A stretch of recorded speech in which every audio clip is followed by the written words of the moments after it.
Esam šiandieną Kauno automobilių turguje ir patikrinome Volvo V60 Cross Country automobilį 2017 metų 2 litrų dizelinių 110 kW varikliu. Automobilis parvykęs yra iš Belgijos.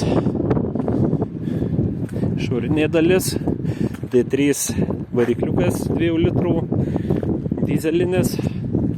Pradėkim nuo kėbulo. Tai kėbulas visas labai tvarkingas, lygus, be žymesnių jokių įbrėžimų, nedažytas nei vienas kėbulo elementas, tiek plastikinės kėbulo dalys taip pat yra visos originalaus dažymo, padangos 21 hankukas, universalios, priekį po kokios 5 mm, gale apie 7,5. Stabdžių diskai galiniai turi kantelį, kaladėlės naujos, priekiniai diskai gana neblogo stovio. Salonas toks labai gana tvarkingas, niekas nesubraižyta, sėdynės praktiškai idealaus stovio visos, automobilio rida 256 000, automobilis su mechaninė dėžė, klientai būtent tokio automobilio norėjo.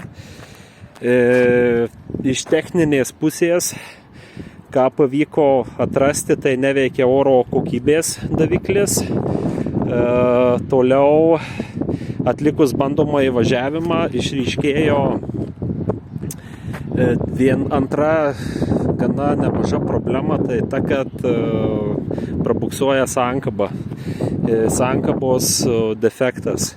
Realiai ir buvo jau pašalinis garsas iš pačio smagračio tikrinant šį automobilį. Tai po dėrybų klientai vis tiek nutarė pirkti šį automobilį, bet šiaip tikrai vertas pirkimo. Ir žinoma, visą sankabos komplektą jau keis į naują. Tai šiaip tai tikrai gana gražus, tvarkingas pirkinys. Toks automobilis Volvo V60 Cross Country 2017 metų.